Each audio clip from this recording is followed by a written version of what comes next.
আমাদের অনেক নাস্তিক বন্ধু আছেন, তাদের খোঁচাখুচি করা অনেকগুলো প্রশ্ন আছে এবং অনেক সংশয়বাদী মুসলমান আছে যাদের এই প্রশ্নগুলো থাকে। তাদের প্রশ্নটার মানে হলো আল্লাহ তাআলা শত শত হাজার হাজার বছর, কিয়ামতের চাইতে আরো হাজার বছর আগে যারা দুনিয়া থেকে মারা গেছেন তাদের অপরাধী হলে তাদের কবরে শাস্তি দিবেন, আবার ঠিক কিয়ামতের আগের দিন যে মারা যাবে তারেও শাস্তি দিবেন। এখন প্রশ্ন হলো যে কিয়ামতের আগের দিন মারা গেলে সে তো কয়েক ঘন্টা বা একদিন শাস্তি পাইলো, যে হাজার হাজার বছর আগে মারা গেলে সে তো হাজার হাজার বছর ধরে শাস্তি পাইলো, তাহলে দুজনের প্রতি দুই রকম আচরণ হলো, জুলুম হয়ে গেল, বৈষম্য হয়ে গেল। এটা তো আল্লাহ তাআলা করার কথা না। কিভাবে আল্লাহ সমন্বয় করবেন? আমরা বলি ভাই, আল্লাহ রাব্বুল আলামিন কোরআনে বলেছেন ওমা রাব্বুকা বিযাল্লামিন লিল আবিদ, তোমার রব বান্দার প্রতি জুলুম করবেন। অতএব আল্লাহ তাআলা কিভাবে ইনসাফ করবেন সেটা নিয়ে তোমার চিন্তা না করলেও, একজনকে আপনি 10টা কিল দিবেন, কিল বুঝুন তো, 10টা কিল, 10টা ঘুষি দিবেন একজনকে, এই ঘুষিগুলা দিবেন হলো 100টা ওজনের, 100টা ওজনের 10টা ঘুষি দিবেন আস্তে আস্তে। আরেকজনকে একটা ঘুষি দিবেন 100টা ওজনের, আরেকজনকে একটা ছুটিক দিবেন, ঘুষি দিবেন 10 কেজি ওজনের। তাহলে একজনকে একটা দিয়া আরেকজনকে 10টা দিয়া সমান সমান হতে পারে কি পারে না? হাজার বছর আগে যে মারা গেছে কবরে, আল্লাহ তাআলা তাকে শাস্তি দিয়েছেন এক পর্যায়ে, একদিন মাত্র কিয়ামতের আগে মারা গেছে, একে শাস্তি দিয়েছেন তার শাস্তির মাত্রা ভিন্ন পর্যায়ের হতে পারে। কিভাবে ব্যালেন্স করবেন, কিভাবে ইনসাফ করবেন সেটা আল্লাহ ভালো জানেন, কিন্তু আল্লাহ তাআলা ইনসাফ করবেন, তিনি জুলুম করবেন। যার যতটুকু প্রাপ্য আল্লাহ তাআলা তাকে ততটুকুই বুঝিয়ে দিবেন, এর ব্যতিক্রম করবেন না। আল্লাহ বলেছেন হাদিসে কুদসিতে, আমি নিজের প্রতি জুলুমকে হারাম করে দিয়েছি, অতএব তোমরা একে অন্যের প্রতি জুলুম করবা না।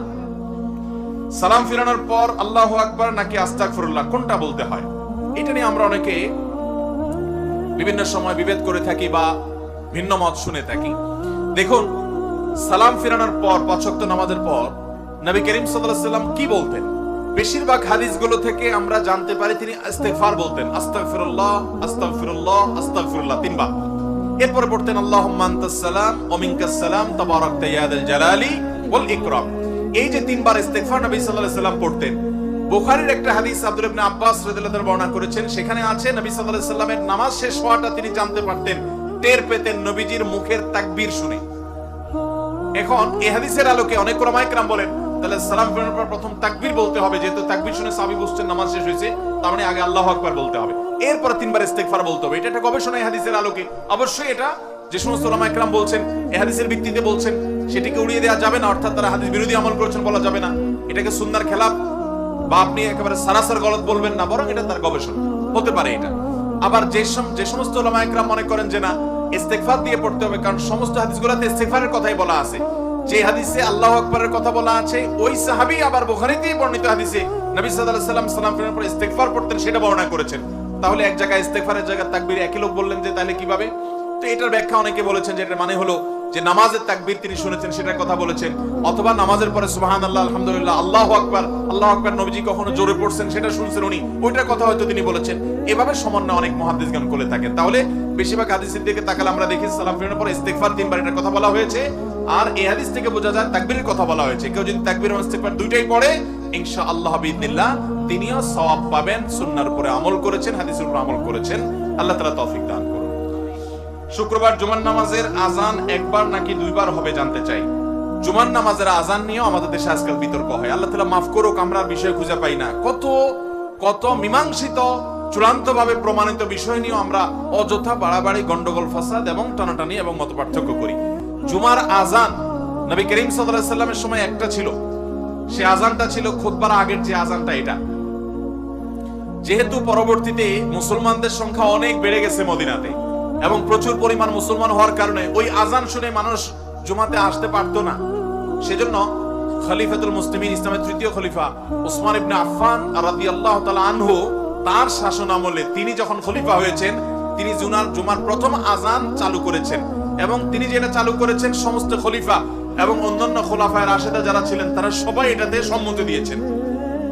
সেই আজানটা হলো খুতবার অনেক আগে, যেটা আমাদের দেশে প্রথম আজান যেটা আমরা দেই জুমার দিন। তো এই আজানটা একটু দূরে উঁচু জায়গা দেওয়ার নির্দেশ করেছেন তিনি, যাতে করে সবাই জানতে পারে আজকে জুমার দিন, এই জন্য অনেক আগে থেকে এখানে আজান দেওয়া হচ্ছে, মানুষ যাতে দূর দূরান্ত থেকে আসতে পারে। তখন তো মাইক ছিল না। এই আমলটা যেহেতু সাহাবীরা সবাই মেনে নিয়েছেন এবং অন্যান্য খলিফা পরবর্তী খলিফা আলী রাদিয়াল্লাহু তাআলা মেনে নিয়েছেন। সমস্ত সাহাবায়ে কেরাম কেউ কোনো প্রশ্ন তোলেন নাই। অতএব আজকের যুগে যদি কেউ প্রশ্ন তোলে তাহলে বুঝতে হবে সে সাহাবীদের চাইতে দিন 1 ইঞ্চি বেশি বুঝছে। সাহাবীদের চাইতে দিন বেশি বোঝা এটা লক্ষণ ভালো হতে পারে না। ভাইরা আমার, নবী করিম সাল্লাল্লাহু আলাইহি ওয়াসাল্লাম বলেছেন, আমার পরে তোমরা আবু বকর ওমরকে খোলাফায়ে রাশেদাকে অনুসরণ করবে। ফালাইকুম বিসুন্নতি ওয়া সুন্নাতিল খুলাফায়ে রাশিদিনিল মাহদিয়িন, তোমরা আমার সুন্নাহকে অনুসরণ করবে, খোলাফায়ে রাশেদার সুন্নাহ অনুসরণ করবে। অতএব খোলাফায়ে রাশেদার সুন্নাহকে অনুসরণ করার নির্দেশ নবী সাল্লাল্লাহু আলাইহি ওয়াসাল্লাম করে গেছেন।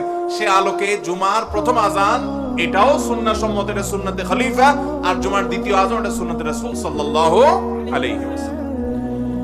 এরপরে প্রশ্ন হলো, গর্ভবতী মহিলাদের বাচ্চার অবস্থান জানা অথবা ছেলে নাকি মেয়ে হবে এটা জানার জন্য আল্ট্রাসোনোগ্রাম করা যাবে কিনা? মাতৃগর্ভে বাচ্চার অবস্থান কি এটা জানার জন্য আল্ট্রাসোনোগ্রাম করা হয়। এটা শরীয়তের দৃষ্টি কিন্তু কোনো গুনাহের কাজ না, বিশেষ করে যদি মহিলাদের আল্ট্রাসাউন্ড মহিলাদের দিয়ে করা হয়।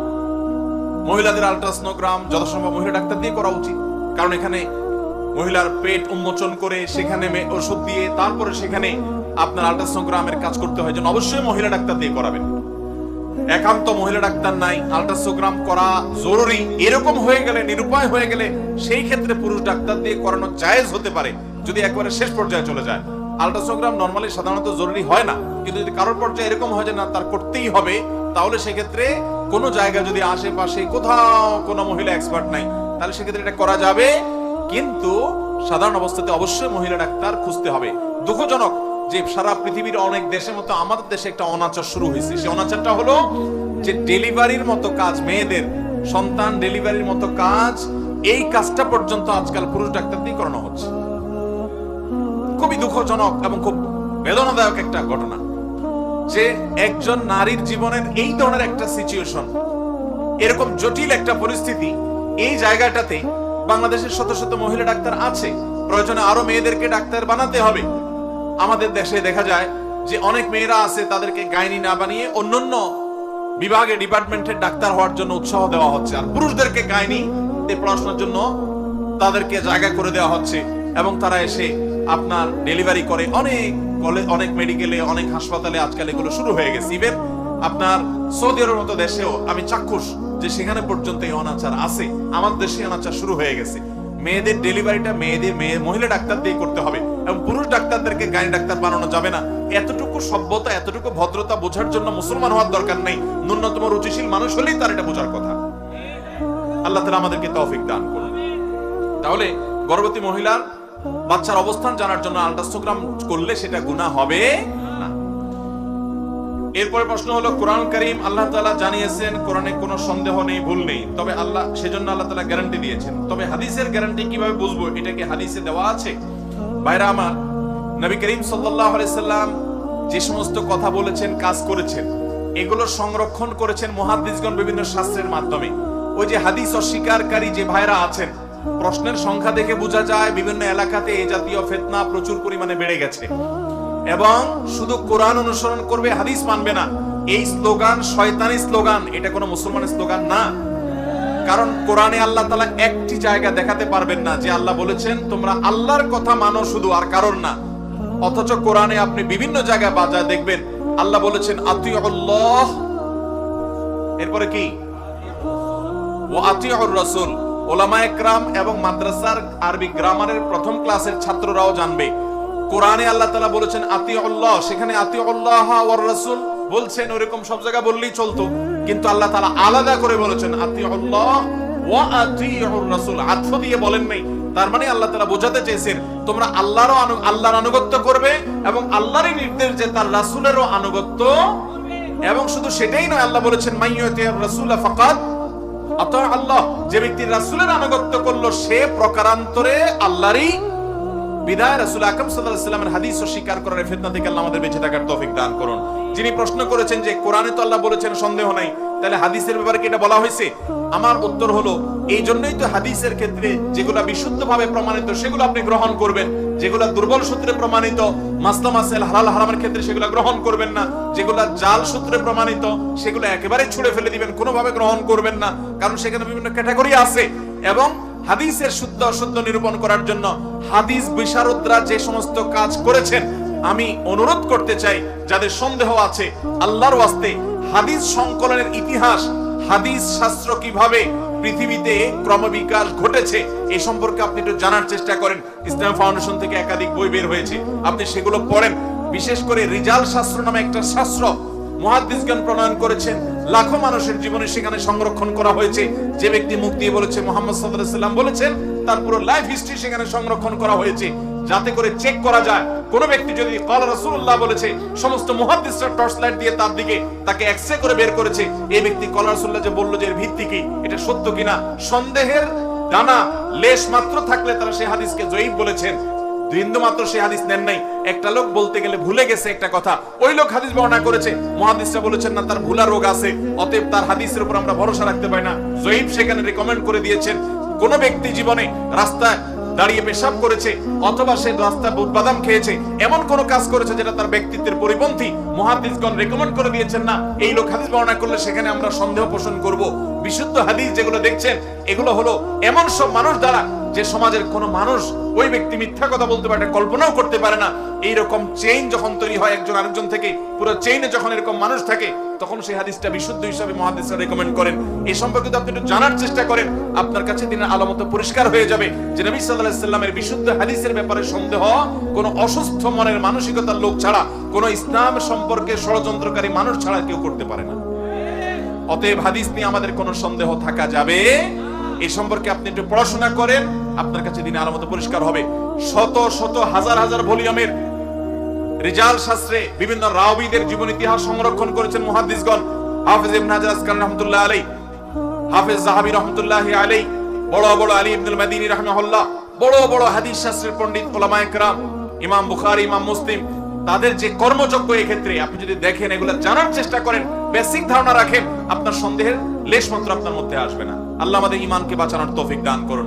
নবী সাল্লাল্লাহু আলাইহি ওয়াসাল্লাম বলেছেন, কিয়ামতের আগে এমন কিছু মানুষ আসবে যারা সন্দেহ করবে, আরে কোরআনে যা পাইছি আমরা এটা আমল করব, আবার কি কোরআন ছাড়া হাদিস তারা মানতে চাইবে না। নবীজি ভবিষ্যৎবাণী করেছেন কিয়ামতের আগে অনেক ফিতনা আসবে, শুনতে খুব চমৎকার শোনা যাবে। তারা কোরআনের কিছু আয়াতের অপব্যাখ্যা করে, যে কোরআনে আল্লাহ বলেছেন ফাবিআইয়ি হাদিসিন বাদা ইউমিনুন, এই কোরআনের পরে আবার কোনটার প্রতি ঈমান আনতে হবে? কোরআনের পরে আর কোন কথার প্রতি ঈমান আনার দরকার নেই। হাদিসের প্রতি ঈমান আনাটা কোরআনের প্রতি ঈমান আনারই অংশ। কারণ আল্লাহই বলেছেন আতিউর রাসূল ওয়া আতিউল্লাহ ওয়া আতিউর, আল্লাহ তাআলা কোরআনে তার রাসূলকে বলেছেন যে আপনি মানুষদেরকে ব্যাখ্যা করে দেন।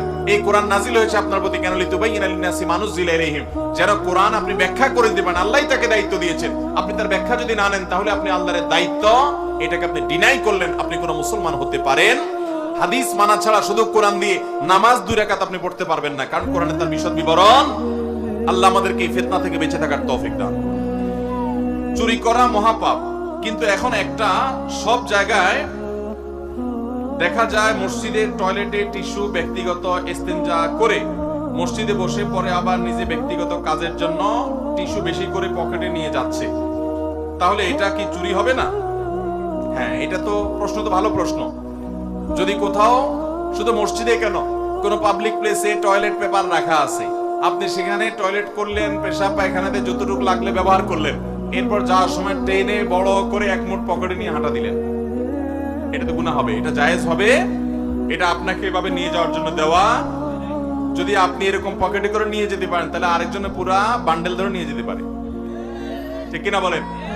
এরকম ছোট লোকি কাজ করা যাবে না, এটা আপনার জন্য জায়েজ নাই। হ্যাঁ, একটা দুইটা টুকরা আপনি নিচ্ছেন, এতটুকু তো সহনীয় পর্যায়ে, কিন্তু আপনি মুঠ করে করে পকেটে নিয়ে যাচ্ছেন, এটা অবশ্যই জায়েজ হতে পারে না। অমুক দিন রমজান শুরু, এই সংবাদ কাউকে দিলে নাকি জান্নাত নিশ্চিত। জান্নাতকে আমরা এত সস্তা এবং সহজ বানায় ফেলছি বাংলাদেশের মানুষ, বিশেষ করে ফেসবুক বাসীর কাছে জান্নাত এত সোজা। প্রায় সময় একটা মেসেঞ্জারে মেসেজ দিয়ে বলবে এই মেসেজটা এতজনকে ফরওয়ার্ড করে দিলে আপনার জান্নাত নিশ্চিত। বাইরে জান্নাত যদি এত সোজা হইতো, তাহলে জাহান্নামে কেউ আর যাইতো না। তাহলে সবাই কয়টা কয়টা ফরওয়ার্ড করে এরপর নাকে তেল দিয়ে গুনাহ এবং আকাম করতো, যে জান্নাত তো নিশ্চিত হয়ে গেছে, আর দরকার কি? ভাইরা আমার, এগুলা সব শয়তানি কথা।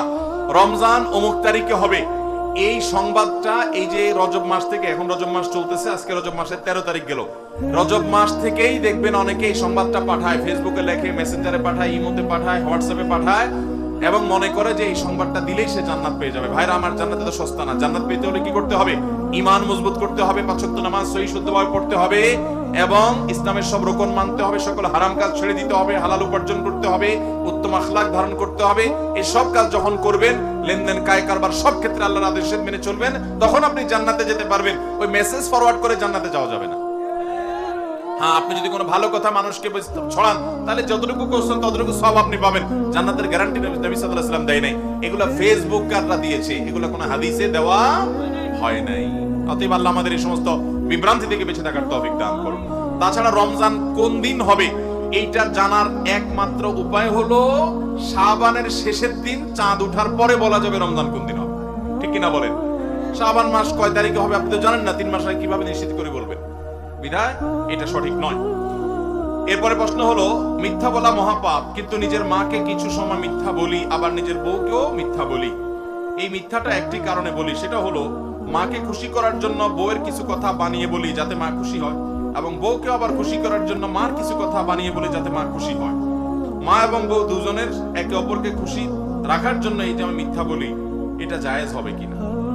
ভাইরা আমার, সরাসরি মিথ্যা বলবেন না, একটু ঘুরায় ফিরায় বলবেন। আর যদি মা এবং বউয়ের সাথে দা কুমড়া সম্পর্ক থাকে, ইউক্রেন রাশিয়া যুদ্ধের মতো যুদ্ধ লেগে থাকে, তাহলে সেক্ষেত্রে আপনি যদি এমন কোন কথা বলেন যেই কথাটা বললে মা এবং বউয়ের মধ্যে সম্পর্ক ভালো হবে, যেমন কথার কথা মাকে বললেন, মা তোমার বৌমা তো তোমার অনেক প্রশংসা করে, আসলে হয়তো হালকা পাতলা করে, আপনি একটু অনেক বলে দিলেন। আবার একই কথা বউকে বললেন, না মা তো তোমারে উপর দিয়ে যাই বলুক না কেন পেছনে তোমারে ভালো বলে মাশাআল্লাহ, তাহলে তাদের মধ্যে দূরত্বটা কমবে। দুজন মুসলমানের মধ্যে মীমাংসা করবার জন্য, অর্থাৎ তাদের মধ্যে দূরত্ব আছে, এই মীমাংসা করবার জন্য যদি কেউ এরকম একটু ঘুরিয়ে বলে একটু, তাহলে সেক্ষেত্রে